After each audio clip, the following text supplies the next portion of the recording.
नमस्कार बच्चों, स्वागत है आप सभी का BS सर क्लासेस के एक और वीडियो लेक्चर में। मैं हूं सागर मिश्रा और इस वीडियो के माध्यम से बच्चों हम गॉस की प्रमेय का या नियम का अनुप्रयोग बहुत ही आसान शब्दों में आज हम देखने वाले हैं। और इस टॉपिक को बच्चों 4 से 5 नंबर में बोर्ड एग्जाम में पूछा ही जाता है। बच्चों बोर्ड वाले चाहे कुछ भी भूल जाएं, मगर इस चीज को पेपर में लाना कभी किसी ईयर भी नहीं भूलते हैं। तो इसे ऐसे पूछ सकता है कि गॉस की प्रमेय का अनुप्रयोग कीजिए, परिभाषा तथा उसके अनुप्रयोग का निगमन कीजिए। इस तरीके से पूछेगा बच्चों, या ऐसे पूछ लेगा कि किसी आवेश के कारण किसी बिंदु पर वैद्युत क्षेत्र की तीव्रता ज्ञात कीजिए। तो चलिए आज हम बहुत ही सिंपल वे में इसे देखने वाले हैं। आप लोग हमारे साथ 10 से 15 मिनट बने रहिए और गॉस की प्रमेय के अनुप्रयोग को झोले में भर कर ले जाइए। ठीक है, तो गॉस की प्रमेय का अनुप्रयोग क्या कहता है बच्चों? ये कहता है कि प्रति एकांक, जो लिखने वाली चीज थी मैंने लिख दिया है। सबसे पहले हम रेखीय आवेश घनत्व देखते हैं बच्चों। तो क्या कहता है कि प्रति एकांक लंबाई पर वितरित आवेश की मात्रा को रेखीय आवेश घनत्व कहते हैं और इसे लेम्डा से दर्शाते हैं। तो ये कहीं कहीं 1 या 2 नंबर में इसका रेखीय आवेश घनत्व का जो है बच्चों डेफिनेशन पूछ लेता है, परिभाषा पूछ लेता है। तो इस चीज को आप लोगों को क्या करना है, याद कर लेना। क्या करना कहता है कि प्रति एकांक लंबाई पर, प्रति एकांक लंबाई पर जो है क्या करता है, वितरित आवेश की मात्रा को क्या कहते हैं बच्चों? रेखीय आवेश घनत्व कहते हैं। ये चीजें रेखीय आवेश घनत्व को किससे लिखा जाता है? लेम्डा से दर्शाते हैं। तो क्या हो जाएगा, लेम्डा बराबर Q/L हो जाता है बच्चों। या यदि हम इसे Q बराबर लिखना चाहेंगे तो कैसे हो जाएगा, Q बराबर L लेम्डा, या Q बराबर लेम्डा इंटू L हो जाता है। क्लियर है? ये हो जाता है यदि लेम्डा बराबर Q/L होता है बच्चों। जब Q को हम यहाँ लेकर आएंगे तो ये ऊपर चला जाएगा और इसके बगल में चला जाता है। तो क्या हो जाएगा, Q बराबर L लेम्डा हो जाता है। अब देखो बच्चों, इतनी बातें आपके समझ में आ गई। सबसे पहले अब इसे हम डायग्राम के माध्यम से समझते हैं बच्चों। क्या कह रहा है कि माना हम यहाँ पर मान लेते हैं कि कोई L लंबाई का एक तार है, एक कोई तार है जिस पर +Q आवेश हमने दिया है बच्चों, जिसपे +Q आवेश क्या है, वितरित है। और इसकी जो दूरी है, जो लंबाई है बच्चों, कितनी है, L है, स्मॉल L है। इसकी जो लंबाई है इस तार की, स्मॉल L हम मान लेते हैं। एक मिनट, तार की जो लंबाई है वो कितनी है, स्मॉल L है। ठीक है, और तार से R दूरी पर कोई बिंदु जो है बच्चों यहाँ पर P रखा गया है। कोई बिंदु P है जिस पर हमें क्या करना है, वैद्युत क्षेत्र की तीव्रता ज्ञात करनी है। तो सबसे पहले हम लोग क्या करेंगे बच्चों, यहाँ पर एक गॉसियन पृष्ठ लेंगे। अब आप बोलोगे कि यहाँ पर गॉसियन पृष्ठ क्यों लेंगे, या गॉसियन पृष्ठ का क्या काम? तो बच्चों सीधी सी बात है, गॉस का जो प्रमेय होता है या जो गॉस का नियम है वो क्या होता है, किसी बंद पृष्ठ के लिए ही लागू होता है। ठीक है, इतना बात समझ में आया कि गॉस का जो नियम होता है या जो प्रमेय होता है, कुछ भी बोलो आप, तो क्या होता है, किसी बंद पृष्ठ के लिए ही लागू होता है। तो सबसे पहले हम लोग यहाँ पर क्या करते हैं, कोई एक गॉसियन पृष्ठ या बंद पृष्ठ ले लेते हैं। और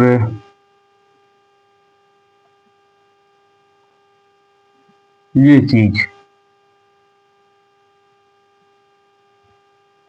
हमने यहाँ पर कोई एक, अभी आप देख सकते हैं कि एक बेलन के शेप का बन गया है। और यहाँ पर बिंदु P है बच्चों, तो इसकी कोई छोटी सी एक क्या होगी,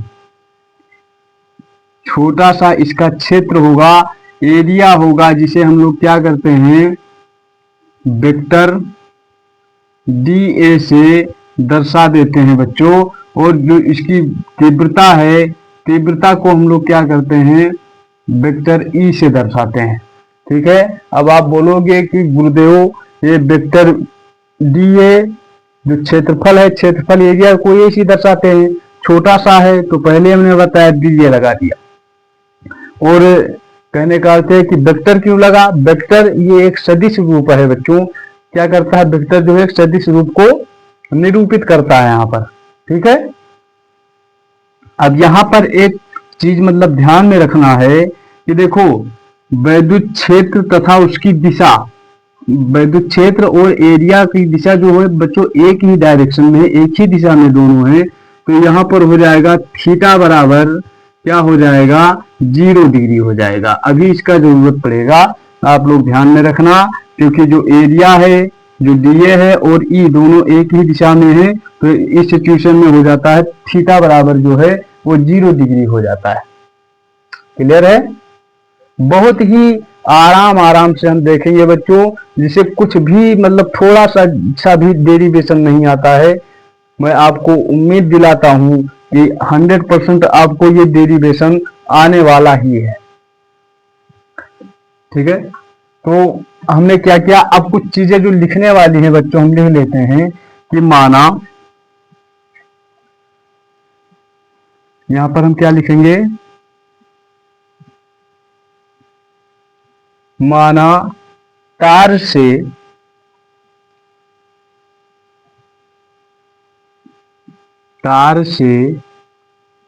R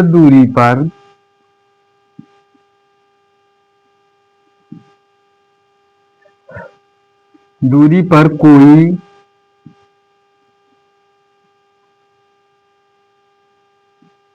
बिंदु P है, एक मिनट,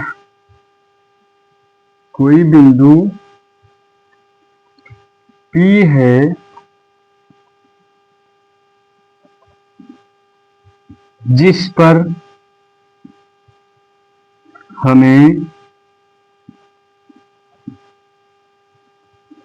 वैद्युत क्षेत्र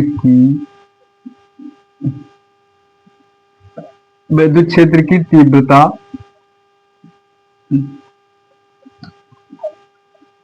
क्या करना है बच्चों, ज्ञात करना है, ज्ञात नहीं, एक इसी जो है वैद्युत क्षेत्र की तीव्रता, क्षेत्र की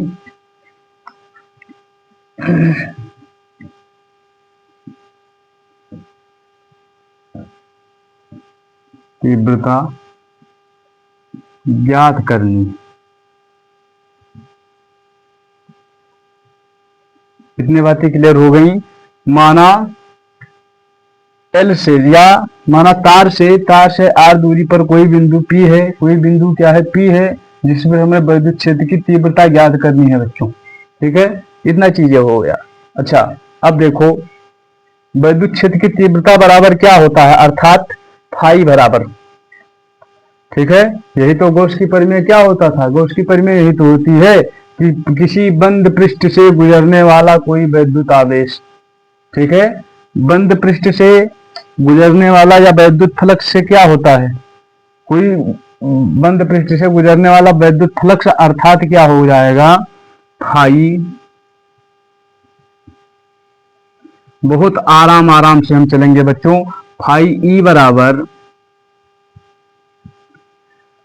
बराबर अब बच्चों क्या करना है कि हमें यहाँ पर संपूर्ण पृष्ठ के लिए निकालना है, संपूर्ण बेलन के लिए हमें निकालना है। तो हम क्या करेंगे, संपूर्ण बेलन के लिए यहाँ पर आप लोगों ने मतलब अगली वीडियो में देखा है बच्चों, यहाँ पर हो जाएगा समाकलन, एक मिनट,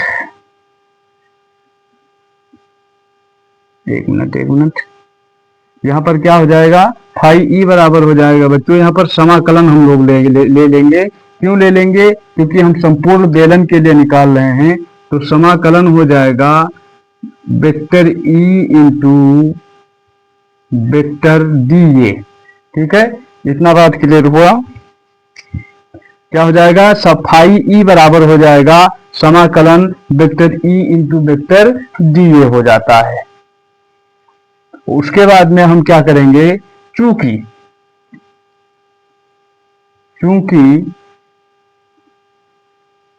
कहाँ लिख दें, चलो यहीं ले लेते हैं। चूंकि समाकलन क्या होता था, vector B into vector A बराबर क्या होता है बच्चों, कॉस थीटा होता था ना। Vector E into vector B into vector A बराबर क्या होता है, कॉस थीटा होता है। तो यहां पर क्या हो जाएगा,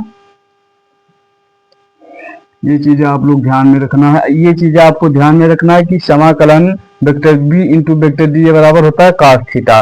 तो यहां पर हमें अब क्या करना है बच्चों, कि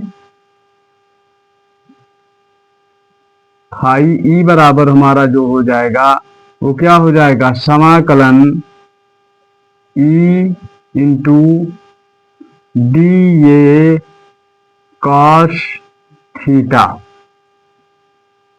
ये बात क्लियर हुई। यहाँ पर क्या हो जाएगा, E into D A cos theta. अच्छा, अब यहाँ से क्या होता है कि कॉस, अब हमने यहाँ पर क्योंकि देखा बच्चों की थीटा बराबर क्या हो जाएगा, 0 हो जाएगा, क्योंकि इसका जो एरिया है और जो मतलब तीव्रता क्या है, एक ही डायरेक्शन में है। तो यहाँ पर क्या हो जाएगा, कॉस थीटा बराबर मतलब 0 डिग्री हो जाएगा। तो यहाँ पर हम लोग लिख सकते हैं कि फाई ई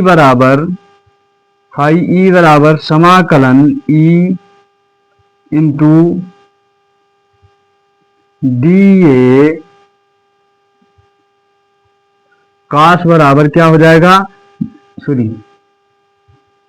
यहां पर हो जाएगा कॉस बराबर 0 डिग्री। ठीक है, क्यों, क्योंकि हमने देखा थीटा बराबर 0 होता है, तो कॉस बराबर क्या हो जाएगा, 0 डिग्री हो जाएगा। अब उसके बाद में अब यहां पर क्या बचेगा बच्चों,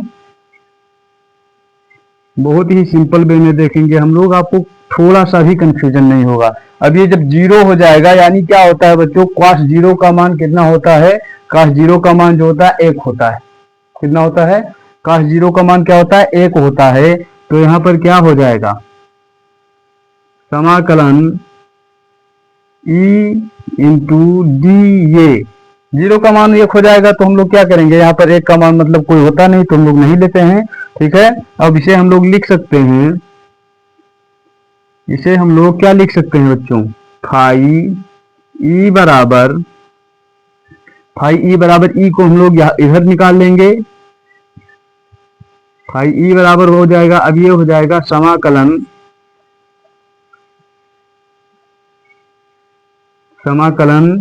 डी ए। अब समाकलन डी ए का मतलब कुछ होता है बच्चों, संपूर्ण बेलन के लिए बेलन का क्षेत्र जो होता है वो डी ए, मतलब समाकलन डी ए बराबर कितना होता है, 2 पाई आर एल होता है। कितना होता है, 2 पाई आर एल। चूंकि जो जानने वाली चीजें हैं आपको मतलब याद रखना है बच्चों, समाकलन, इसे ऐसे याद रखो कि समाकलन डी ए बराबर क्या हो जाएगा, समाकलन डी ए बराबर जो होता है, समाकलन डी ए बराबर जो होता है बच्चों क्या होता है, 2 पाई आर एल होता है। इतना चीजें आपको ध्यान में रखना है। हमने यहाँ पर कुछ थोड़ी चीजें गड़बड़ लिख दी थी। यहाँ पर क्या हो जाएगा, vector B into vector E A बराबर क्या हो जाता है, बी ए कॉस थीटा, इतना होता है, ये ध्यान में रखना। Vector B into vector A बराबर होता है बी ए कॉस थीटा। तो यहाँ पर क्या हो जाता है बच्चों, यहाँ पर हो जाता है समाकलन डी ए बराबर 2 पाई आर एल हो जाएगा। तो अर्थात हम लोग लिख सकते हैं, यहाँ पर हम लोग क्या लिख सकते हैं, यहाँ पर कि फाई ई बराबर हो जाएगा ई इंटू ई इंटू, अब दिए गए समाकलन दिए के स्थान पर हमने क्या ले लिया है, 2 पाई आर एल, इतना चीज हमने ले लिया है, 2 पाई आर एल ले लिया है। अब हम लोग यहाँ पर क्या करेंगे बच्चों, ये तो हमारा सिद्ध हो गया, ठीक है, यानी दिए जो क्षेत्रफल था वो निकल आया। हम लोग यहाँ पर क्या लगाएंगे, एक नियम लगाएंगे। कौन सा नियम लगाएंगे, गॉस की परिमेय वाला, ठीक है। तो गॉस की परिमेय से हम लोग लिखेंगे, यहाँ पर क्या होता है, गॉस की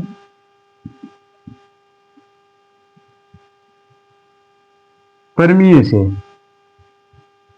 अब क्योंकि बच्चों हमें पता है कि गॉस की परिमेय बराबर क्या होता है, गॉस की परिमेय यही तो होता था कि फाई ई बराबर, हम लोगों ने अगले वीडियो में निकाला है, क्यू अपान एप्सिलॉन नॉट, ये चीज होता था गॉस की परिमेय बराबर, ठीक है। तो पद को क्या होता है कि फाई ई बराबर एप्सिलॉन नॉट यहाँ पर होता था बच्चों। तो हम यहाँ पर क्या रख सकते हैं, कंफ्यूजन नहीं लेना है बच्चों, क्यू ई बराबर क्या होता है, क्यू अपान एप्सिलॉन नॉट, ठीक है। तो क्यू ई बराबर हम लोग क्या रखेंगे, क्यू अपान क्या रखेंगे, यहाँ पर फाई ई बराबर होता है क्यू अपान एप्सिलॉन नॉट। तो फाई ई बराबर यहाँ पर हम लोग ले लेते हैं ना एप्सिलॉन नॉट, और ये क्या हो जाएगा बराबर ई इंटू 2 पाई आर यल हो जाएगा। ये इतने चीज, अब ये तो सारी चीजें मतलब ऊपर से उठा लिए, ठीक है। यहाँ पर हमने चेंजिंग क्या किया है कि फाई ई बराबर क्यू अपान एप्सिलॉन नॉट होता है, तो हमने क्या किया कि फाई ई बराबर ले लिया क्यू अपान एप्सिलॉन नॉट, ठीक है। अब यहाँ पर देखो बच्चों कि Q बराबर क्या होता है, Q बराबर होता है लेमडा इंटू एल, क्या होता है, लेमडा इंटू एल होता है Q बराबर, ये बात ध्यान में रखना, लेमडा इंटू एल होता है। तो हम लोग यहाँ पर रख सकते हैं कि Q बराबर क्या लिख लेंगे, लेमडा इंटू एल, ठीक है, बटे में एप्सिलॉन नॉट बराबर क्या हो जाएगा, ई 2 पाई 2 पाई आर एल, इतना चीज हो जाता है। अब देखो बच्चों यहाँ पर जो कटने वाली चीज है उन्हें हम काट देते हैं, यहाँ पर क्या हो जाएगा कि एल से एल हो जाएगा कैंसिल, क्या हो जाएगा, एल से एल कैंसिल हो जाता है। अब यहाँ पर हमारा बचा क्या, हमारा यहाँ पर जो बच गया बच्चों लेमडा, ये चीजें तो बची, लेमडा अपान एप्सिलॉन नॉट, पहले हम लिख लेते हैं, लेमडा अपान एप्सिलॉन नॉट बराबर क्या बचेगा, ई इंटू, लगाओ या ना लगाओ, ई इंटू क्या बचेगा बच्चों 2 पाई आर एल, नहीं एल नहीं बचेगा, सॉरी, क्या होता है, एल का कहानी तो यही खत्म हो जाता है ना, एल से एल कैंसिल हो जाएगा, तो क्या बचेगा 2 पाई आर बच जाएगा बच्चों, यही तो बचेगा, एल से एल कर जाएगा तो हमारा क्या बचेगा, ई बराबर, सॉरी लेमडा अपान मतलब एप्सिलॉन नॉट क्या बचेगा, lambda upon epsilon not E 2 pi R L, इतना चीजें बच जाएंगी बच्चों। अब यदि हम लोग क्या करेंगे कि ई हमें दिख रहा है कॉमन, ई को यदि ई बराबर हम लोग निकालेंगे तो क्या निकल के आएगा बताओ, ई बराबर निकलेगा, ई बराबर हो जाएगा बच्चों 1 अपान 2 पाई, इसे यहां ले आओ, जब ये इधर आएगा तो ये नीचे चला आएगा और ये ऊपर चला जाएगा, तो क्या हो जाएगा 2 pi epsilon not, 2 pi epsilon not हो जाएगा बच्चों लेमडा अपान में आर हो जाता है, ये चीजें, ठीक है। क्या हो जाएगा, ई बराबर जो हम निकालेंगे तो 1 upon 2 pi epsilon not lambda upon R हो जाएगा, ठीक है। या अब यही हमारा जो है बच्चों एक सूत्र है, यही हमने क्या किया कि यहाँ पर निगमन कर लिया, ठीक है। जो मतलब क्या होता था कि रेखीय आवेश के कारण जो होता था किसी बिंदु पर विद्युत क्षेत्र की तीव्रता, हमने क्या क्या किया, यहाँ पर इसका निगमन कर लिया। या हम लोग इसे ऐसे भी लिख सकते हैं बच्चों कि E बराबर 1 अपान 4 पाई, 1 अपान 4 पाई epsilon not, 1 upon 4 pi epsilon not, ये क्या हो जाएगा 2 लेमडा आर हो जाएगा। ठीक है, ऐसे हो जाएगा कि ये बराबर 1/4 pi epsilon not 2 lambda R. यदि देखो बच्चों यहाँ से हम क्या करेंगे कि 2 दूनी 4, मान लो कि 2 से 2 काट देंगे तो यही चीजें ऊपर वाली चीजें ही आएंगी। ठीक है, तो यहाँ पर क्या हो जाएगा 2 और ये क्या हो जाएगा 4, 1/4 pi epsilon not 2 lambda R. ठीक है, तो आप इसे ऐसे लिख सकते हो या ऐसे लिख सकते हो, जैसे आपको सिंपल लगे ऐसे आप लिख सकते हैं। तो हमारा ये डेरिवेशन यहाँ पर आज कंप्लीट हो जाता है। आई होप कि ये वीडियो लेक्चर आपको समझ में आया होगा, और यदि आपको ये वीडियो लेक्चर समझ में आया है तो एक प्यारा सा कमेंट कीजिए बच्चों, लाइक कीजिए, सब्सक्राइब कीजिए, अपने दोस्तों के साथ शेयर कीजिए, और भारी से भारी संख्या में हमारे इस वीडियो को आगे बढ़ाइए। तो मिलते हैं किसी और ऐसे ही मजेदार टॉपिक के साथ। लव यू, बाय बाय, जय हिंद। और हाँ, इस टॉपिक को बच्चों क्या करना है कि स्क्रीन शॉट जरूर करना है, स्क्रीन शॉट करने के बाद नोट्स बनाने हैं। जय हिंद, जय भारत।